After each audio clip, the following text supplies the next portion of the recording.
Last time on Wanderlust. Hey, sorry, I'm looking for Matthew.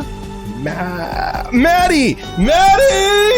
She opens the bag that she brought to show him because the other thing is all of those little flavor thimbles. Alright, so I found this really weird place out there. This seems to be the food part, and all of these seem to be the flavors. Knowing you and your expertise, you might be able to recreate some of this as you try it, but these are all for you.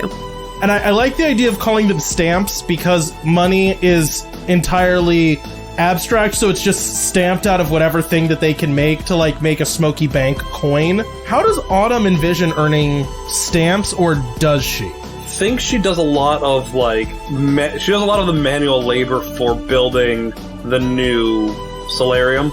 Like, in this interim time, before you guys go back out into the wilds again, you've been working at your veterinarian office? Yes. All right, so Fred, you finally get to open your business, right? It's kind of like the first time you've been in town with enough time to, like, really be doing your business, right? Because you left pretty quickly before. So I've decided something about Fred. He always tries to overcharge. Like, he haggles for everything. He tries to overcharge, like I just did. And he also tries to upsell whenever he can. Oh, that's cool. Yeah. That's the angle I'm going. I think that's the angle I'm going to go with. Estelle mentioned to Fred that she wanted a flashlight. Juliet would like, this is going to sound real dumb. I don't know if your grandparents have one of those, like, little grabber tools. Autumn, what's your thoughts? A spear. Glowy spear. Autumn's really straightforward about this. I like that. It will be actually 4 rolls because Fred is making himself an axe. Hey Maggie, I was just wondering if I could get a harness made for Guffy with, like, pockets on the side. We got off on the wrong foot a little bit, I think. But I might have been projecting a little bit and not wanting to be mommed, even if you weren't always doing that. In a very good way, you can be very outgoing. I just don't always respond very well to that, if that makes sense. A new animal discovery that she's planning on submitting with the name Floating Babilius. I know you wanted to name them Bobs, but you have to pretend to make it sound scientific so that they'll accept it. If I were to be going on a date where I learn to swim with someone, what should I wear? You are asking the wrong person. Okay, yeah, I think we're definitely going to sit down with Juliet and we are going to take stock of our options. And between the 3 of us, we can figure this out. She is going to be so happy to make us, like, 45 lists.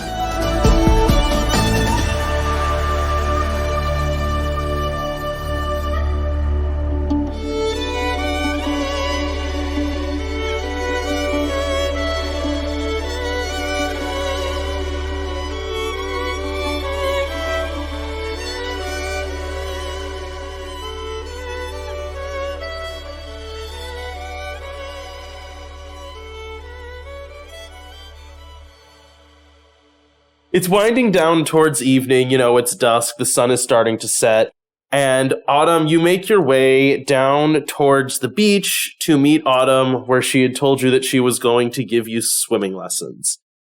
Woo! At dusk, Smoky Banks, it definitely is less rainy than it is in the mornings, so it's kind of, the later it gets, the more clarity there is in the sky. So, like, finally, the clouds overhead break. It's not overcast anymore, and you get to see, the sun setting over the town.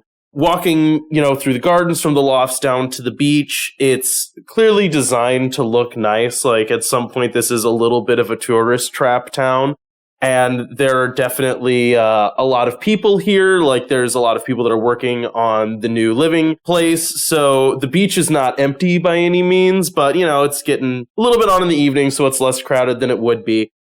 When you get there, at first, you feel like maybe you've been stood up. Like, you don't immediately see Willow standing on the beach. But as you look out over, over the water, you see her, like, way off in the distance on one of those, like, solar surfboards.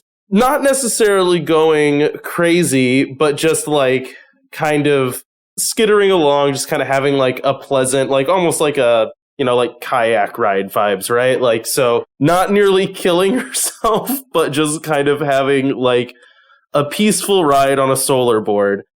I do like how you described the most quintessential date thing where it's like you get there and you don't see him immediately and you're like, I'm being stood up. That's the most logical explanation. It's not that I might not see them. It's that, no, I am being stood up.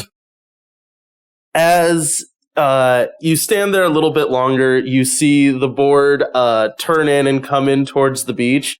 And Willow hops off when the board kind of like hits the surf and like kind of not breaking stride. Like the board comes up on the beach and she just hops off and just starts walking up to you. She smiles and gives you a hug when she sees you and goes, well, I'm so glad you decided to show up. I thought that you might decide that, you were too good to learn to swim. How could I decline lessons from someone as pretty as you? Well, now, what you should be asking yourself is how could you deny lessons from someone who is as skilled of a swimmer as I am? I've lived here my whole life and I've never once drowned. So, let's get started. How long did it take you to come up with that line, Cody? That was fully off the cuff. What it is, Zach, is I am witty and clever. Well, it's good. I've recorded with you long enough to know. Zach's falling in love with you all over again, Cody. I mean, Autumn. She leads you over to her solar board and goes, so, I do have, like, floaties if you want, or, you can just kind of... I won't let you drown. I promise. I mean, if you're not going to let me drown, I think I'm good. So, you hop on the board and, like, she doesn't, like, stand up on it. She just kind of, like, kneels on it and, like, fires up the engine. There's, like, basically a solar collector on it. And you feel two little motors, like, hum up as she, like, hums over the, like, kind of gentle waves of the evening, out into, like, enough depth in the water that if you jump off the board, you're like bobbing up to your chin, right? Make me an athletics check. Yay, I'm good at that.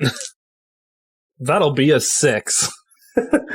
So, I guess you tell me how you want your character to respond in this case, given that it goes well. I don't know. I feel like, because we're like jumping in and she's trying to like show me how to swim. Right? Well, yeah, I guess you do pretty well with that, though. I think it's like most everything Autumn does athletically. It just like comes very natural where it's like... You look good doing it. Like, yeah. you look graceful doing it. Not like you've never been in the water before. Exactly. It's not like I'm not clumsy, I'm not flailing. It's like, did she know how to swim? And then it's like having to explain like very basic things, it's like, where it's like, okay, like, if you're hammering something, you know how to nail you know how to hit a nail, and then all of a sudden, like, well, I had to show them that. But then they, like, framed a whole house in an afternoon, so I'm a little confused. So, like, you guys hop in, and Willow is, like, pretty sincerely actually trying to teach you how to swim. Like, she legitimately seems concerned that you have no idea how to swim. So she's, like, having you float and is, like, kind of, like, holding you up and making sure you don't drown. Like, okay, like, you can lean back, you won't, like, this is how you float. Autumn she is taking it seriously, even if she's good at, like... Right. She's not being a jerk about it, very specifically. And then she, like, shows you some basic, like, I don't know how to swim. She, like, shows you some basic... Do you not know how to swim? Well, like, not really. Like, okay, before you go out kayaking again, we're definitely going to go swimming, Cody. let me explain this better. I know how to. Let me write a date on your hand so that you. I know how to float and not die, and I know that you like kick and do this, and then you move forward. I don't know what that's called. Are you talking about freestyle? I don't know. Okay, freestyle, breaststroke.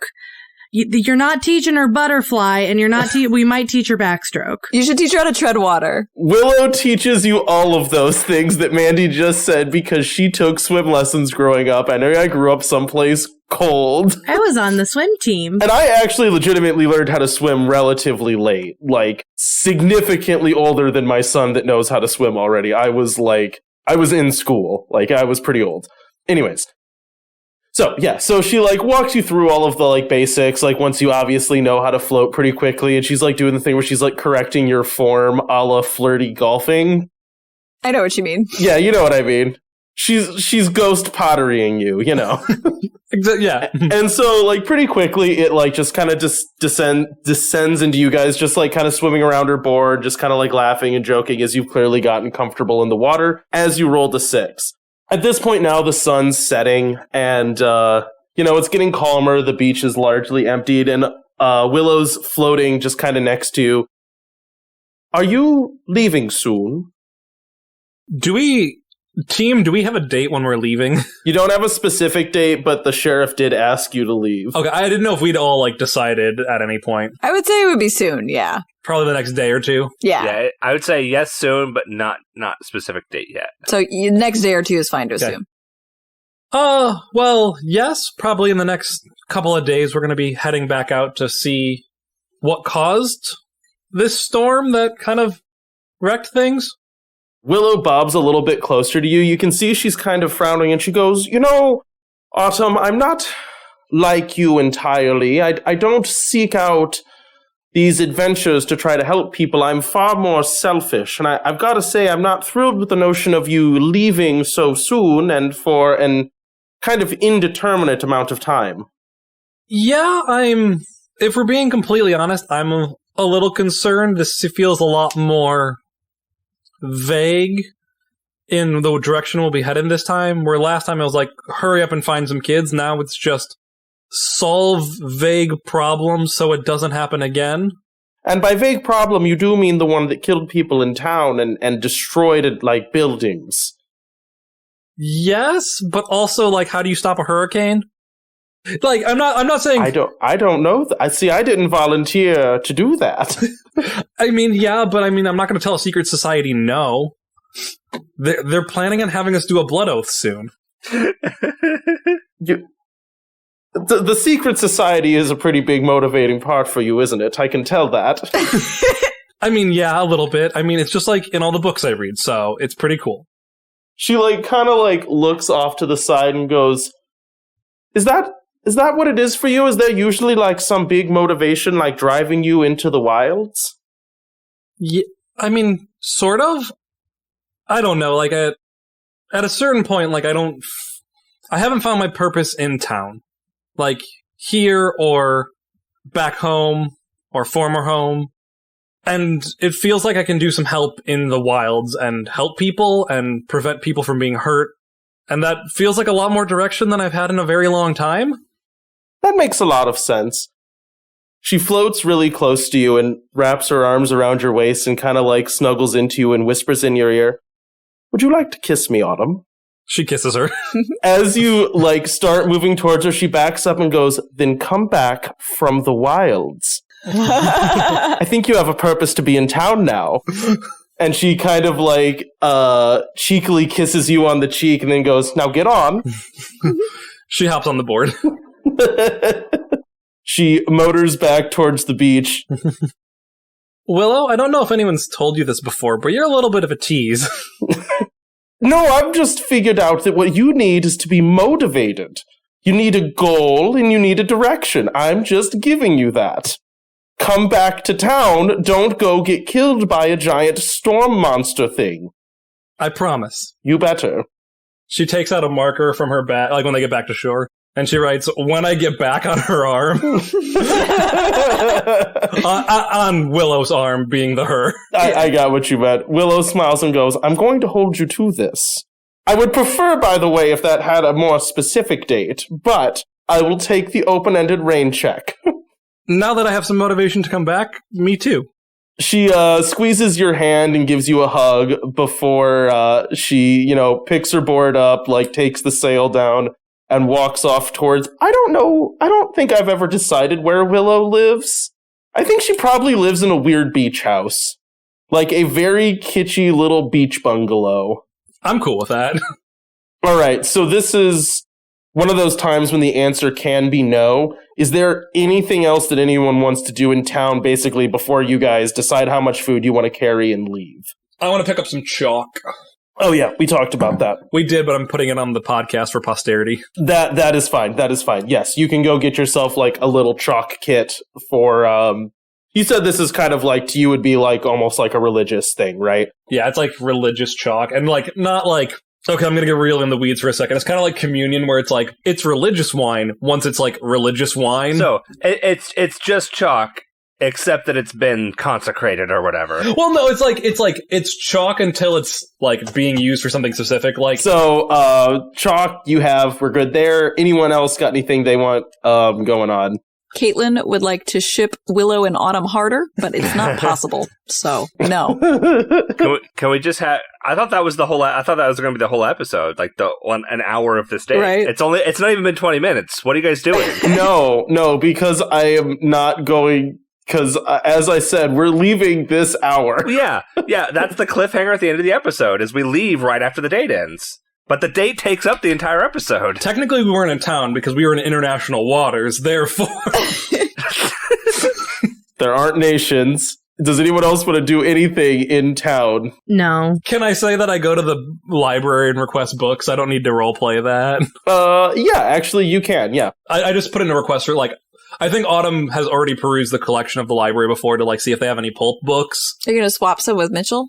I am, but I think, Okay. I think Autumn reads quite a bit, Okay. and she has 5 books that she's read a lot. And I think they already did that, right? I think she and Mitchell already did a book swap, right? They haven't yet, they just talked about it. Oh, okay. I would like to do that. My assumption is, like, we make plans to do a book swap, like, before we head out. Like, I assumed he was going to send us off for some reason. I don't know why I made that assumption. Okay, I am going to ask all of you to stop hedging and straightforwardly answer the question with a yes or no. Is there anything else you want to do in town before you are eminently leaving? No. I said no. I want to, if Mitchell's not sending us off, I want a book swap with Mitchell. It doesn't need to be a thing, though. Okay, so aside from that, any other sound-ins? No. Okay, we are going to cut forward to... Mandy, what was that restaurant you made up? The Smoke and Bone? No, there was another one. No, you're talking about the really awful one? Yeah. Reef and Beef. Yeah, Reef and Beef. So, That's awful. excitingly, actually, Matthew has recently got himself hired on at Reef and Beef. No. No. He's like an apprentice chef there right now. He was showing a great deal of promise. He's become quite popular in town. So he invites all of you to kind of like a send-off dinner, like, as you guys are going to be leaving soon. So you all find yourself at Reef and Beef, which is on the coast. It's like... Is it like the manatee beef? Yeah, that is the Reef and Beef that it is talking about. This restaurant, it's like...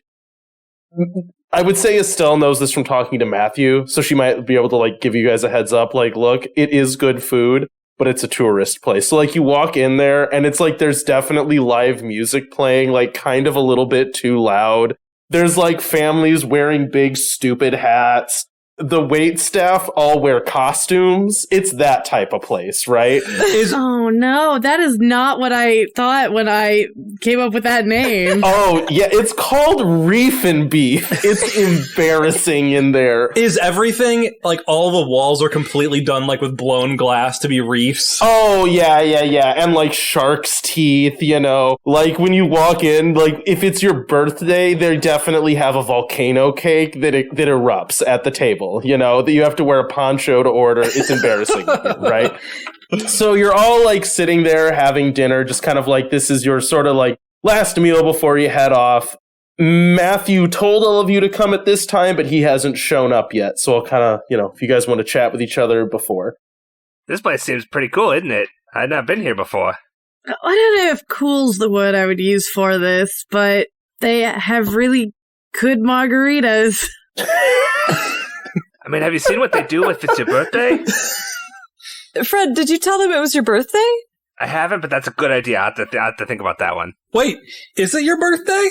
When is your birthday? It is now. As you guys are chatting amongst each other and Estelle is drinking, like, I guess what can only be described as a fishbowl full of margarita with way too many... It's called a moongarita? A moongarita? Because it's so big. It's got little glowing balls in it, in a novelty bowl. like a blown glass bowl. The ice cubes are spherical. Yeah. Yeah. And kind of like tactlessly, they explode 2 of them. Oh, no! There's 2 shattered ones in there, and it's like a little bit edgy to order this drink. They've got like the crushed ice and then the spherical. So there's 2 people who order this drink, like ringists and people who want to drink a lot of margarita, and you never know which one they are. But it's not. Which one do you think? But so Juliet's sitting there going like, is she a ringist? I'm not 100% sure that she's not a ringist. Autumn has a normal-sized moongarita.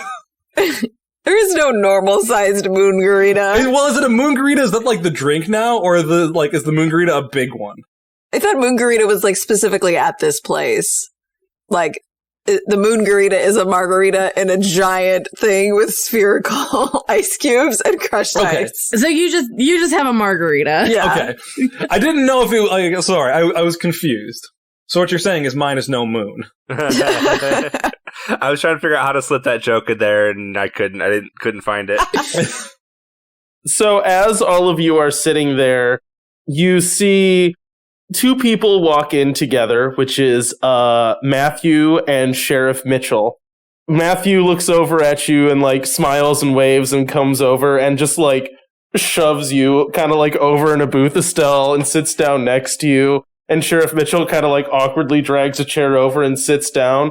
Matthew looks down and just goes, ma'am, that's meant for like a party, right? It's like not a 1-person drink. It's meant for like the table shares it usually. And then he like starts getting out a straw and is like, I'm just going to take myself a sip. No, get away. No. Well, it's fine. I make them. It's fine. I have to taste test every single one that goes out. I've taste tested it. It's fine. Couple questions. 1, remind me how old Matthew is, and 2, what's the drinking age? 16 and 16. He's like 16, 17. And the drinking age has never been established because I did not think about it. I think the drinking age is yes.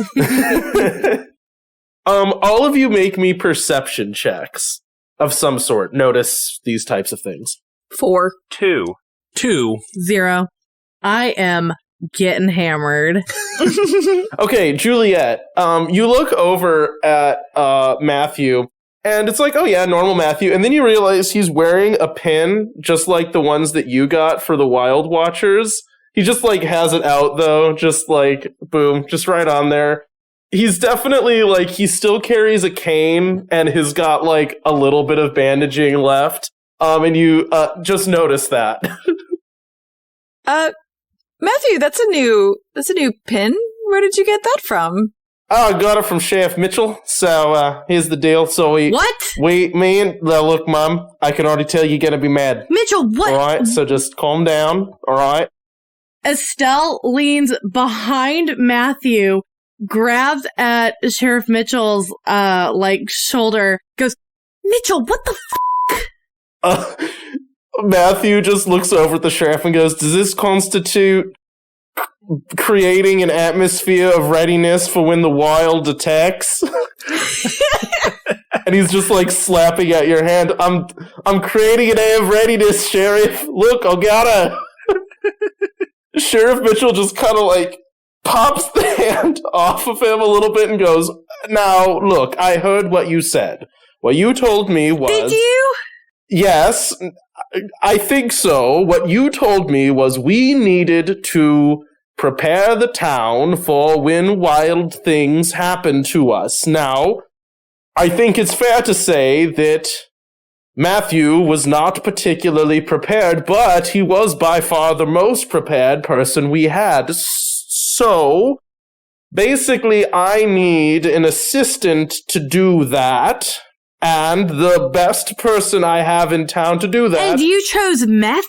...is Matthew, yes. I think he'll be great. Look, all the young people look up to him. All the people that are able-bodied enough to be emergency responders already worship the grounds he walks on after he became, like, the town hero while you were gone.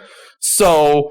He's very capable, he's very resourceful, he's good under pressure, so yeah, he's a member of the society now, the Wild Watchers, and his job is to basically be the liaison between us and the town and building up a group of people able to respond when the wilds become dangerous at our doorstep. I think Autumn's like whispering to Matthew, being like, it was really cool though, right? Like being very explicitly not helpful. Matthew looks at Autumn and goes, now look, alright? Now you might think you're like really cool out there in the wilds, but right when there's buildings falling here, that's Matthew's domain. He's the best at it. I'm impressed. You say that, then Matthew goes, now, how impressed are we talking? Like, impressed enough for maybe dinner after this with me? I get great prices here. Estelle punches Matthew in the arm. What? Would you stop? First of all, I don't want to hear that. Do you want to go to dinner with someone who's your mom's friend? I'm my mom's friend. Why can't I go to dinner with someone else who's my mom? I would hope whoever I go to dinner with also likes my mom. Okay, I mean, like, different than what I'm used to. Did you your parents never like any of your, like, dates? Did you never meet their parents? Did you just, like, never bring anyone home? I don't have to answer that. I mean, that's weirder than what I just did. That's definitely weird. I just didn't ever introduce anyone I was dating to my parents. I didn't meet them because of my mom. Generally, what happens with me is when I start dating someone, they introduce themselves to me, mom. So, that happens. Wait a minute. Are you dating Alexis? We haven't put a label on it. We're living together at the moment just because, it's like a bunch of us are living in that house. So, we're hanging out. We're seeing each other. Socially. Hold up. Then why did you ask me out to dinner? As I said, we have not put a label on it yet. I don't think I'm the only person she's seeing, alright? We're not engaged to be married. Fair enough, I guess. Yeah. The ultimate question, but are you married? Anytime Estelle has not been talking, she has just been very concentrated on her moongarita. Sheriff Mitchell goes, Estelle, now I understand you're upset, but what you have to look at this as is the next time something bad happens, Matthew won't be alone. He'll have people that he trusts helping him who are ready to help him, besides just old busted me.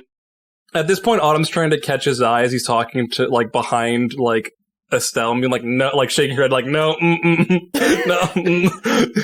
So, during this conversation, Fred is going to get up and go to the bar and come back with a moongarita. and when he sits back down, he's gonna be like, I'm having too much fun watching this to not be drunk also while I'm doing it. Do you go to the bar and end up with like the equivalent of like a Hawaiian lei around you, like whatever the tourist thing they have here is? It's like a little glass bead necklace. Yeah. Yeah, you have like 4 of them. Absolutely. Juliet's gonna go to the bar. She's gonna bring back waters for everyone and just like shove them next to the moongarita. I knew she was gonna get us waters. I love it. Sheriff Mitchell takes the water and goes, "Oh, thank you. That's quite nice. I've been on my feet all day. I'm parched." And just glugs down his water and goes, "Ooh, refreshing." Now, as I was saying, giant margaritas aside, full of planets. I wanted to tell you this before you left because I thought that you would want to know, and also because I just, Matthew's fantastic, and I'm excited to work with him. Yeah, that's exactly what I want to hear before I'm going out in the wild, is that I'm going to be worrying about my son the entire time I'm out there. Well, I don't think you should. Do you even think about this kind of thing? Yes, but look, here's the deal. Do you want to know? Let me illustrate. Matthew, while your mom was gone, if there was another disaster, would you have immediately run straight into it despite the fact that you're still a little bit hurt? Yeah, definitely would. Do you know how popular I am? I would immediately run back into you now. Mom, look, I know you ain't dated in a while, but do you know how many people... Do you know how many people have talked to me because of this? Do you know? I don't want to hear how popular it has made me. I've seen how popular it's made you. I don't really want to hear about that. That's what I'm saying. Look, you're new to town, all right? No one knows you anymore, except grandma and grandpa. What I'm saying is you need to up your social capital. Mitchell, he is not ready for this. Now, look, I resent that. I think I'm very ready for it. Actually, no, wait a second. Now, I feel that I am ready, as I was very successful in helping people. And also, frankly, if you're going to wander out into the wilds and leave me by myself, I don't think you really get to decide if I'm ready or not. Juliet hands him a water. You are injured. Well, a little bit injured. You hurt yourself by doing something you have no training in. I actually, we're working on that. See, that's what we're doing. You need to heal. You need to... Mitchell, you cannot have him as your assistant. I'm not... When I said you needed help, I wasn't talking about Matthew. I don't know who else to turn to. He's by far the most competent person. Oh, there's no one else. There's no one else in this whole town that you can ask to help you. No one else did as well as he did. All right, so here's the thing. I did. I didn't ask Matthew for help. I asked the town for help, and the person that showed up and ran into a building was Matthew. So yes, that is actually who I do have to lean on at the moment, and I'm not going to have him run into a building where he's still walking with a cane. All right, we'll wait until he's back to normal. Oh, thank you. But beyond that, I also don't think I could stop him. Like, legitimately, I don't think I could stop your son from doing whatever he wants, is the thing. So I'd rather support him in doing the things that he's going to do rather than try to, chain him. I guess I could chain him up. Oh, kind of like what you do with us. Like, you don't really want us to be going out in the wilds, but you're kind of supporting us because we know we're going to do it anyway. That kind of thing? That's actually pretty accurate, yeah. Almost identical scenario, yeah. Also, I feel like your track record with locking people up is not the best right now. I've never managed to do it. That's true. I was cleaning out a broom closet for Mal, and she ran, so no, I'm not great at it. Estelle picks up her giant moongarita and leans back in her seat and just drinks. Fred, do you think it's time for your birthday now?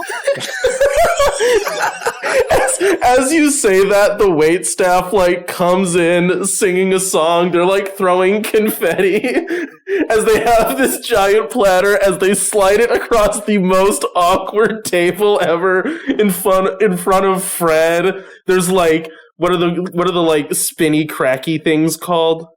You know what I'm talking about? I know what you're talking about. You spin them and they go crack, crack, crack, crack, crack, crack. What are those called? It's just a noisemaker. Noisemakers? Yeah, there's they're noisemakers, Yeah. They sing a little song from Emperor's New Groove, happy, happy birthday, we wish it was our birthday so we could party too. Hey! And then the volcano erupts and Estelle is grumpily sitting there drinking her drink as she gets splattered a little bit with chocolate.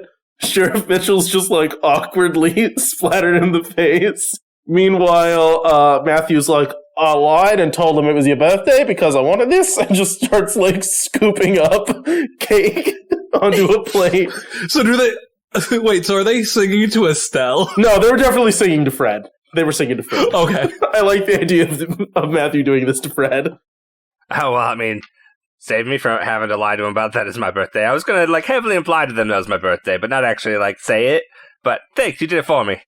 Matthew leans across the table and goes, now look, here's the deal, all right? Generally, no one works every night, so you can do it 3 times in a year. But then after you do it more than that, you're going to start having overlap in wait staff, and they'll realize, but...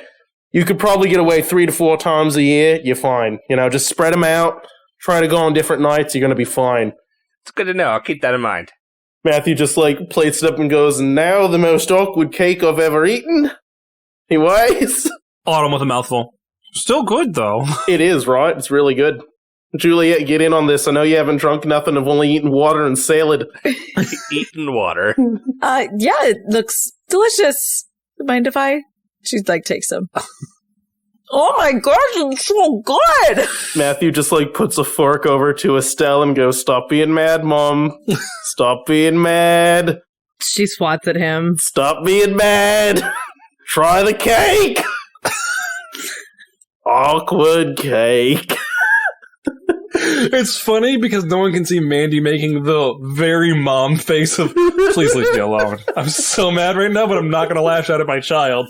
Please stop. Please stop. Please stop. Both hands are squarely on the bowl. No, I'm sorry. One hand's on the straw. All right, you guys have the most awkward dinner ever. Oh, no, I mean, Fred's having a grand old time. He's got his moongarita. He's got his volcano. He's set. So Autumn goes, do we want to leave tomorrow? Looks at the moongarita that's like, 4-4 that's been drank by one person. The day after tomorrow? No, the best cure for a hangover, you just a lot of water, and then, some painkillers, and what was it, vitamin E, D, one of them, one of the vitamins. Do you have a lot of experience with this, Matthew? He looks at his mom and goes, no. I don't know if he's implying that he drinks or she drinks with that. Estelle gives him the equivalent of the middle finger. I'll be fine to go tomorrow. We can go tomorrow. I'll pack extra electrolytes. Okay, so, your dinner winds down, y'all head off to bed. As everyone is, heading off, Estelle stops Sheriff Mitchell. Will you please keep an eye on him for me? That's basically what I'm doing. Either he does this with my help and with the help of some other people, or he's going to run off and do this by himself. Not unlike someone else I know, by the way. I don't want to hear about that. All right? I'm not talking about me. There's some things in common here is what I'm saying. I'm talking about Matthew. I know that. And yes, I'll keep an eye on him. Can you keep an eye on the other 3 of your friends? What do you think I do out there?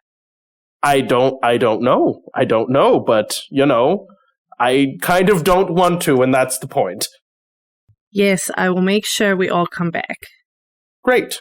Because, by the way, I think that Willow has talked to me, and she's made veiled threats. If particularly Autumn doesn't come back, and the professor will lose his mind if Juliet doesn't come back, and I think Honey would start talking to me again if Fred doesn't come back. So, all of them are essential.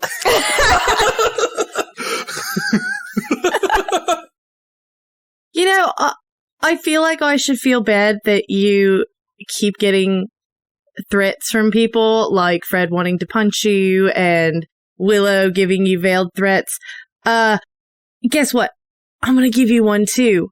Anything that happens to Matthew, it's gonna happen to you. Are you gonna break my... I don't want to go through the list of things that happened to Matthew last time. I don't like this deal. Alright, then you better make sure he stays safe this time.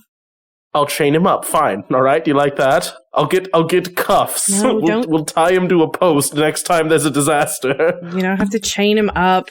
Just don't let him break anything else. Freaking Caitlin over there, by the way, making suggestive face.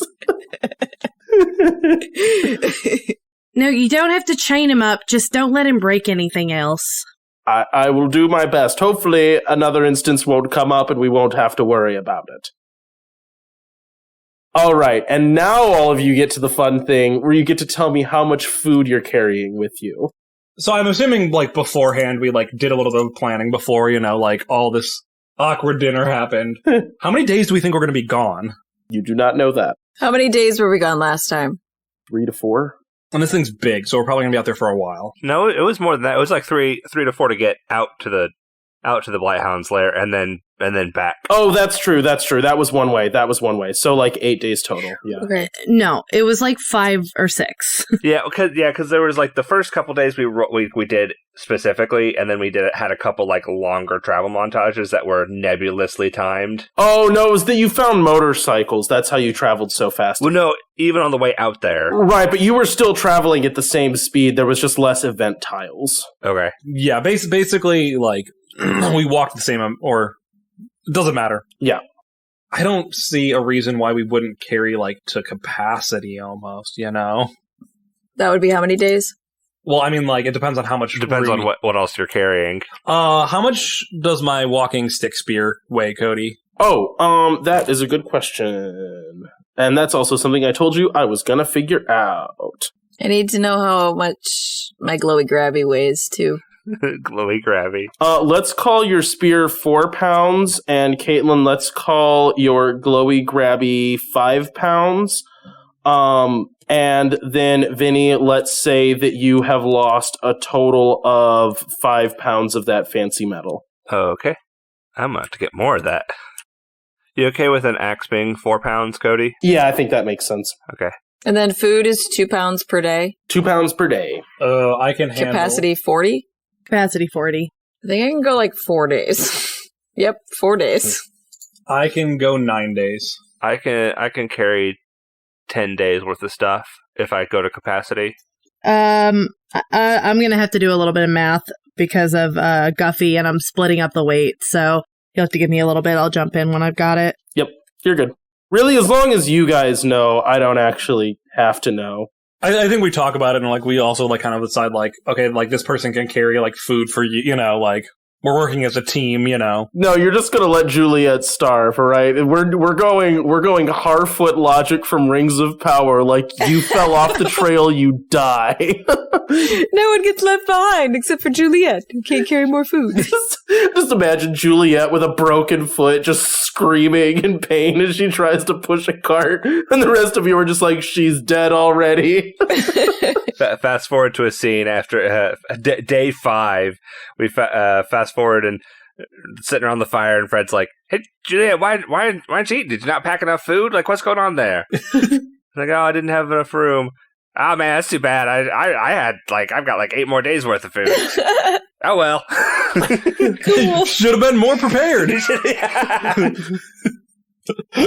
Happily looks at her as he eats his soup. No, that just means Juliet's gonna have to become really good at hunting and fishing. So, Caitlin, I'm curious what you're carrying that is weighing you down so much. Everything. Everything? She's got a lot more than we do. Caitlin has My the most- backpack is 4 pounds. I have a cooking set. I have like a pocket knife. I have my crank flashlight. Yeah, I guess. Oh, yeah, I guess you got a lot of little things that add up. Yeah. My insulated quilt and pad. Jack squirrel bones is on your list. Oh, you can get rid of those. You gave those. They're marked as 0. They're just, I was looking through what she had. Gotcha. Yeah, those are like arrows in Skyrim. Okay, I have 6 days worth of food between me and Guffey. Technically, I could probably do 1 more day, but I kind of want room for in case we find anything. Okay. So, you guys, sleep your last night in Smoky Banks before making your way up at dawn to the ruins. It's kind of I don't want to say a familiar sight, but there is like a familiar feeling as you walk through this kind of like main thoroughfare through these ruins that lead out into the larger forest outside of the city or outside of Smoky Banks. And again, as you walk, it's an odd feeling. Eventually you're deep enough in the ruins that it's like hard to remember how big they are. Like as you walk, you realize that you're in a destroyed city that is like roughly the size of Smoky Banks. Just these like collapsed stone buildings that have long overgrown with plant life and decayed down. And as you look around, you realize that like these are quite massive and relatively unexplored because they're kind of in an area that is considered protected and also a little bit dangerous.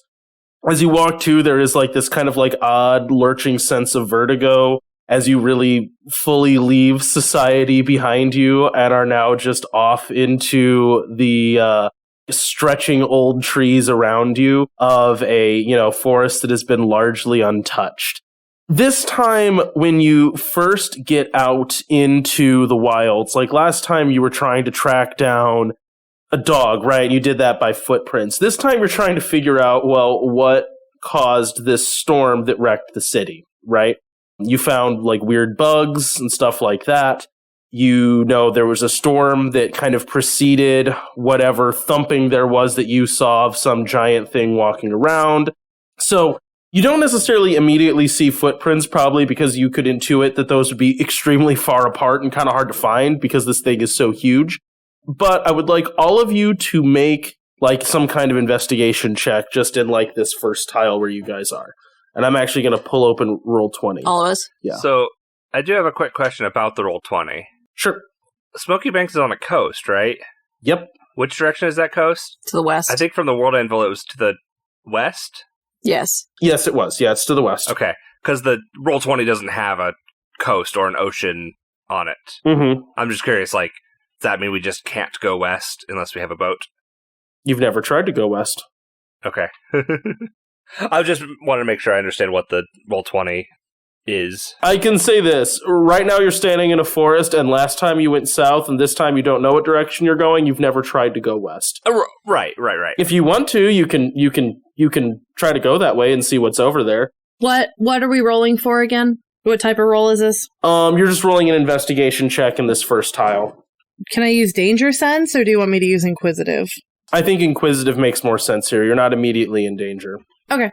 I'm using investigate and +3. I have a +3 total. Estelle has a +1. Got a 2. That'll be a 1. Okay. So it's kind of odd, right? So you walk out of the ruins and you're all just kind of like walking through this forested area. You know, there's the occasional clearing. Right where you are, there's a little stream kind of running from the east, right? So the stream would be going west, sorry. So there's a stream kind of running through this area. And as you kind of like walk your way around, a few of you notice a few different things. So I'm going to say Autumn and Estelle, nothing immediately jumps out at you. Like, Autumn, particularly for you, this is kind of like out of your element. Like, there just isn't a lot to notice. And Estelle, you don't immediately see any odd creatures. Maybe just that it's a little bit quieter than it was last time, and that kind of jumps out at you. Juliet, you make your way down to the water, and you're kind of like looking around, and what you immediately notice is, similarly to Estelle, like, you don't hear a lot of immediately like animal noises. Like, you're not hearing as many birds. There aren't like squirrels jumping around. You don't see maybe like some river mammals around. You don't hear any birds, things like this, right?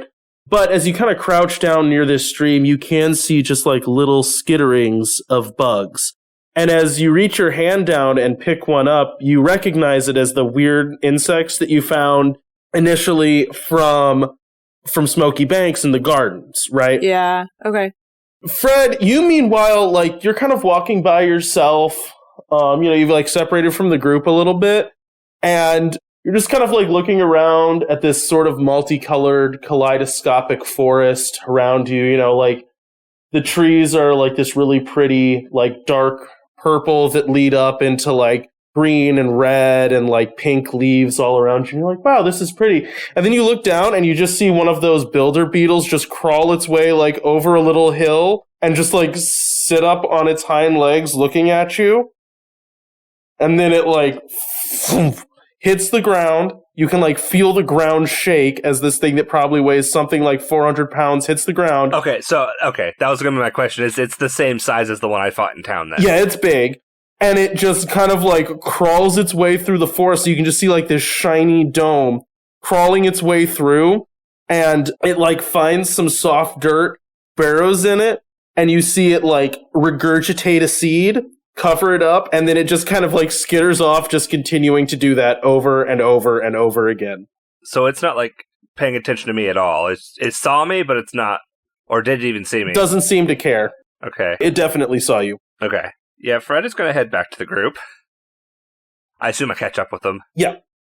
Guys, I saw another one of those giant beetle things that was in my shop when we got back to town. It was up that way. Kind of just run around burying seeds. It's a little weird, but it definitely saw me, but it didn't seem to care that I was out here. What did it do with the seed? It had one in your house too, right? Did it, Cody? I thought I had fibers from it. Yes. You guys found that seed in your house, yes. Okay.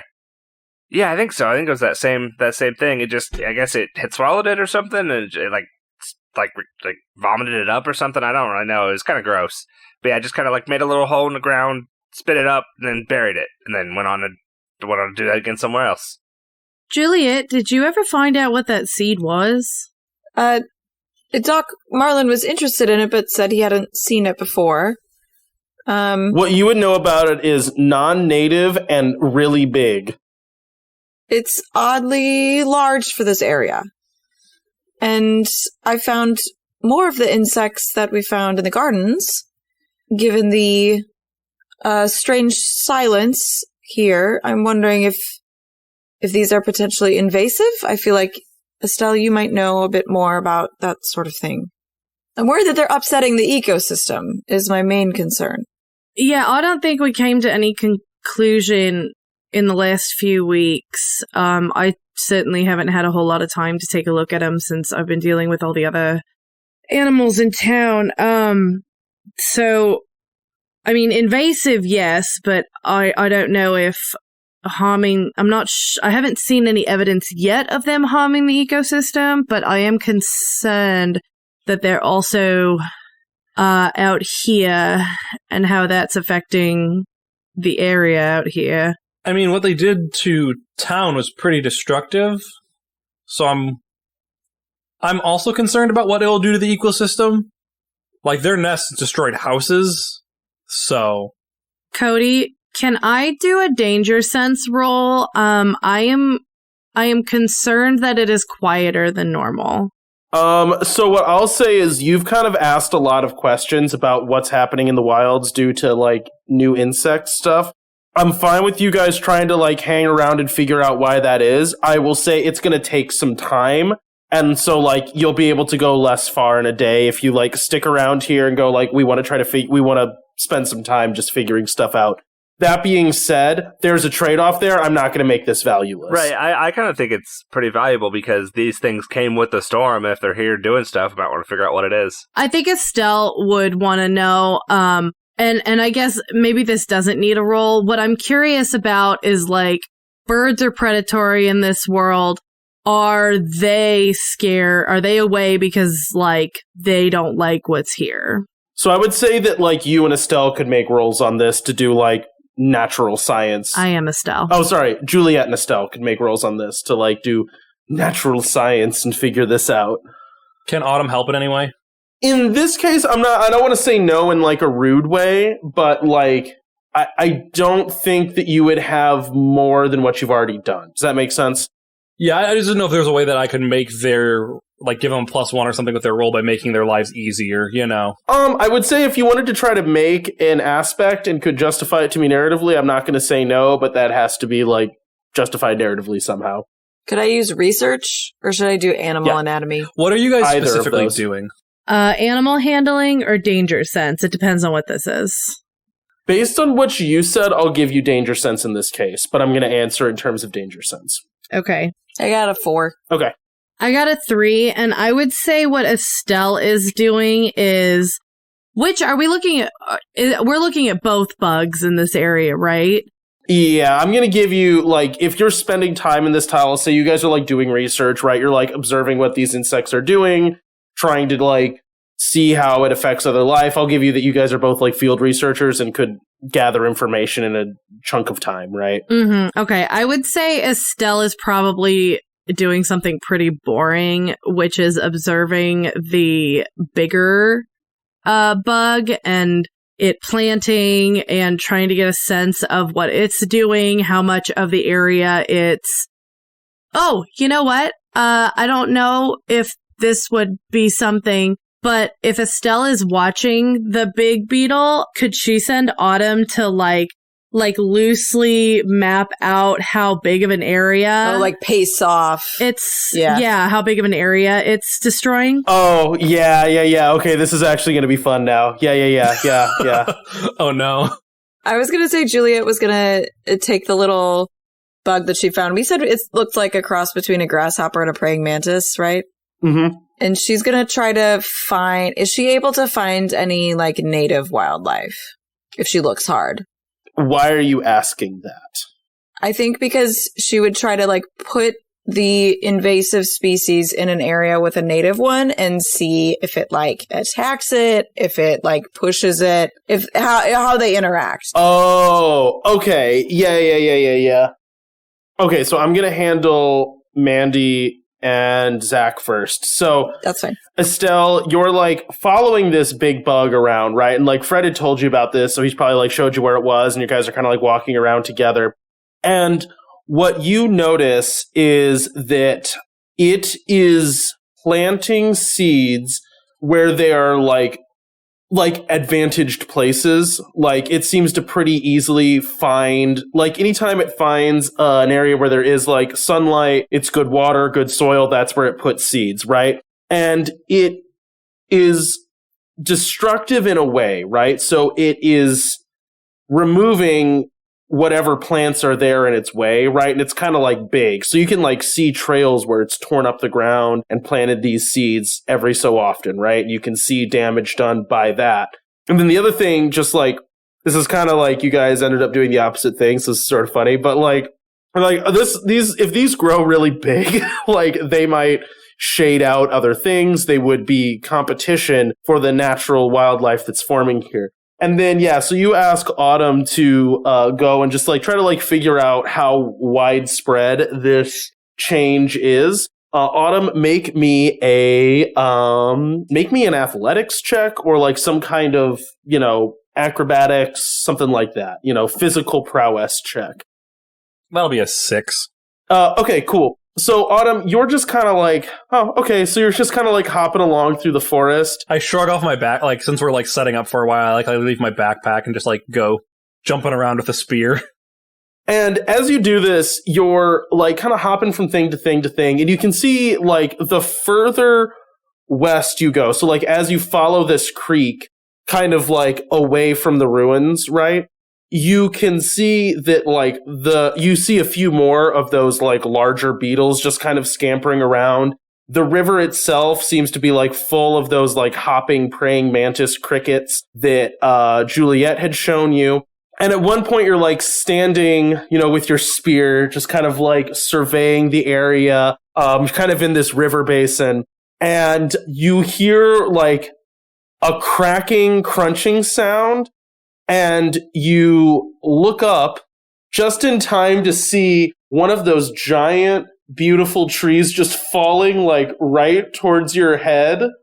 And you have like that moment of like Willow going like, make sure you come back. And then you like roll into the water and the tree slams down like above you, right?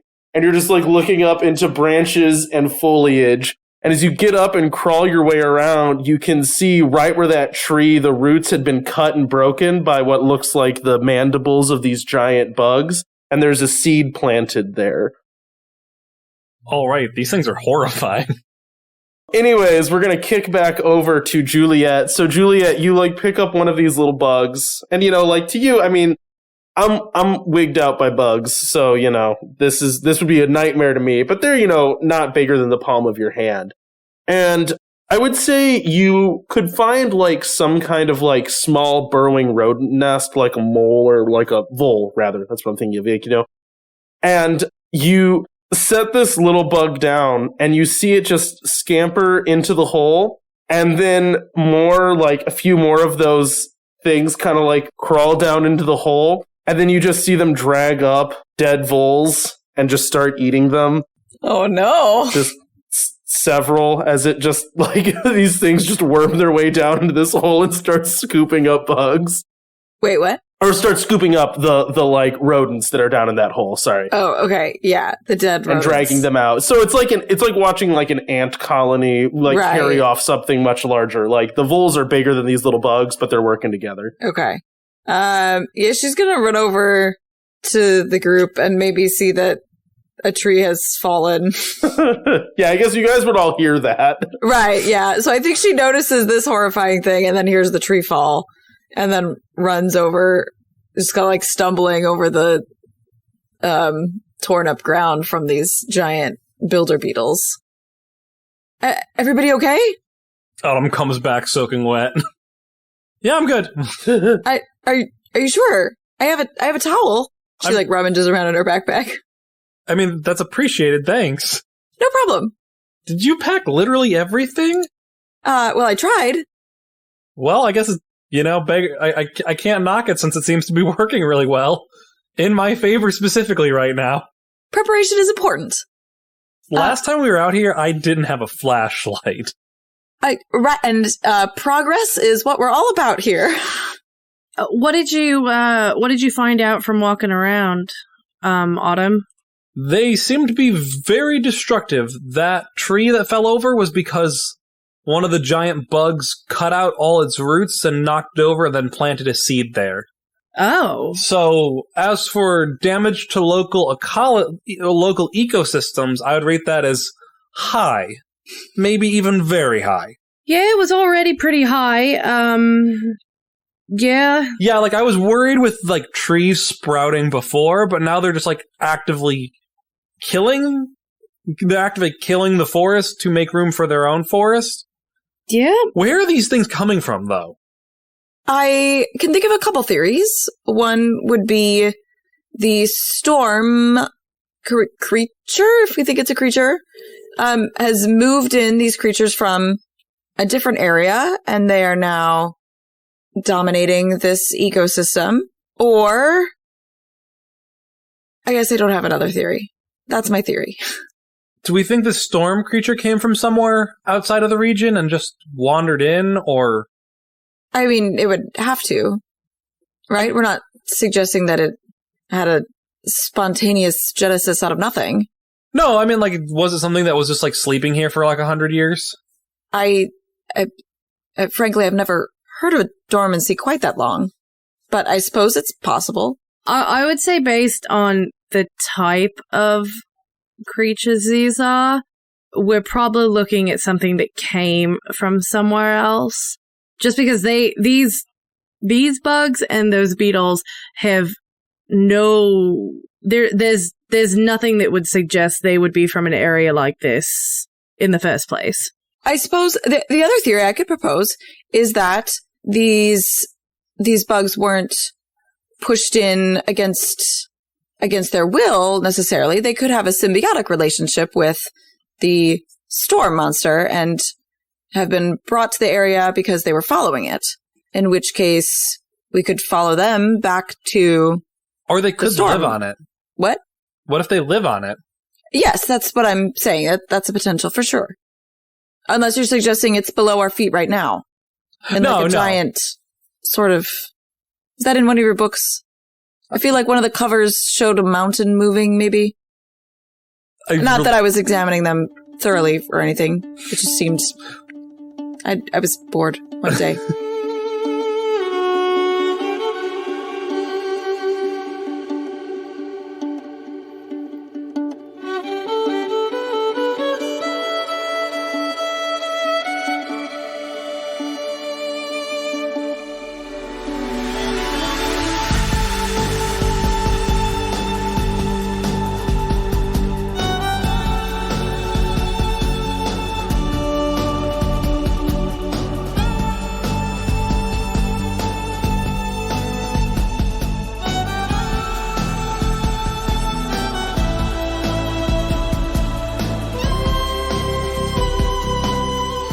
Thanks for listening to this episode of Wanderlust. Music for this show is credited down below. If you like this campaign, you can find more of our shows at the Wandering Gamer website or on Podbean. You can also find us on Twitter, Instagram, Facebook, YouTube, and Twitch. Links in the description. Now bear in mind, in the wilds, some wander to get lost, and some wander to find themselves.